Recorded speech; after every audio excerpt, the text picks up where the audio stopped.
guys, welcome back to my channel. Today we are going to be doing part 2 to the $17,000 collection.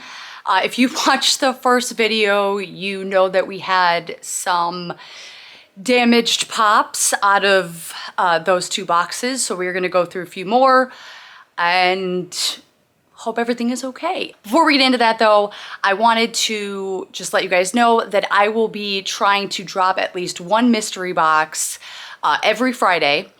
So I'm gonna do, you know, high end, lower end every other week. So just dropping that out there. If you guys need some new mystery boxes to open, I'm gonna try to do one consistently every Friday. So stay tuned for that. All of the information will be linked down below. And of course, today's Friday. So I will be dropping one later tonight. All the details I will have down below as well.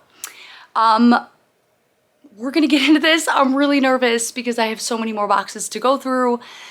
So let's really just hope for the best. As usual, like this video, make sure you're subscribed and drop a comment and let me know your thoughts at the end of the video.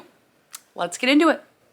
Okay, so while I open these big and unfortunately poorly packed boxes, let's talk about how to sell your collection.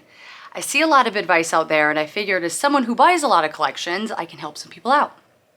First things first. If you have the time and patience, the best way to sell your collection and get as much out of it as you can is to sell it individually.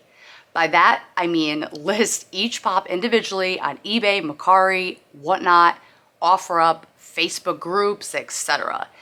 You will get the most for your pops that way, and it'll take a lot of time and energy, but you'll get as close to value as you can. Now, one piece of advice I see all the time is just sell your expensive pops and then sell the cheap stuff in bulk. This advice depends on how much cheap stuff you have. If it's just a few pops, this might not be a bad way to go. But if it's a lot of pops, you're going to see that resellers or even stores are going to offer you pennies for your cheap pops. Some resellers won't even make an offer on a lot with no valuable pops because it truthfully isn't worth the hassle of selling 500 $10 pops. So really you need to do some math and figure out if you can get a better deal for your pops as a whole by selling them together. That leads me into the second thing you need to do. Know what you are selling. This seems obvious, but you'd be surprised. If you have a cheap lot, you need to know that and understand no one is paying near top dollar for a lot of cheap or new pops. So often people have 50 to 100 cheap pops and want 70% of PBG. That's not happening. It's just not. Also, if you have a lot of expensive or rarer pops, you should not be accepting 40 to 50% of PBG. There is a balance and you need to find it. A good way to start is take your total PBG and divide it by the total amount of pops that you have.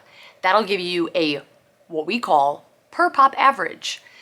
If it's under 30, you aren't going to get high offers. I would say offers would start at best around 60%. If it's over 70, you should be getting high offers. And there's many levels in between. Also, please, please, please scan your pops into HobbyDB, or worst case scenario, Funko app. But try, honestly, to just never use the Funko app. The reason I say not to use the Funko app is because if you don't know by now, con stickers and shared stickers are swapped. So if you scan a con pop, you're gonna get the shared price and so on and so forth.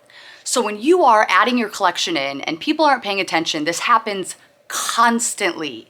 In fact, Paul just had a lot with 28 of the wrong stickers that were scanned in to the Funko app. So that makes it really difficult because you need to go back and redo certain things and it's just a whole mess. But regardless, if you do not have your pops scanned into a list, it will be very hard to make a deal with a reseller. Another thing you should do is shop your list around.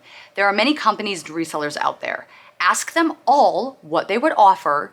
This way you know around what to expect. You might feel more comfortable doing business with a smaller group of people, and that's fine. But by shopping around, at least you have an idea of what the lot is worth to resellers. I have many more tips, and these 3 will get you a nice head start if you want to sell your collection.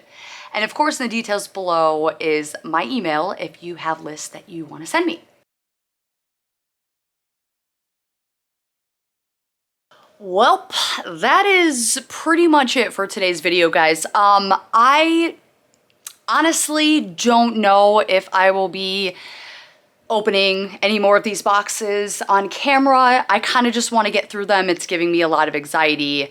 As you can see, a majority of these 2 boxes were damaged. So opening 4, I would say 2 boxes worth are now damaged pops. So I might just speed through these, get it all done, and then I'll kind of update you guys. But it's kind of sad. I'm sad. I gotta go through the PPG list, make sure it's not all of the pricier pops that are damaged. But if you are just popping in and you did not see part 1 of this collection opening the first 2 boxes, I will have that right up there. You can go ahead and click that. You can go ahead and click that and watch part 1 so you can see what we dealt with. But if you are selling your collection for the first time, this is kind of your what not to do. And I will be making a how to pack your collection video in the near future, so stay tuned for that. But thank you guys for watching as usual. Drop a comment, let me know what you thought, if you saw any pops that you like. And as usual, stay tuned for future claim sales, which I try to do a few a week. And like I said earlier, I'm going to be doing a mystery box every Friday, so stay tuned for that. Information for tonight's drop will be down below. And that's pretty much it. I'll see you guys on Monday. I love you.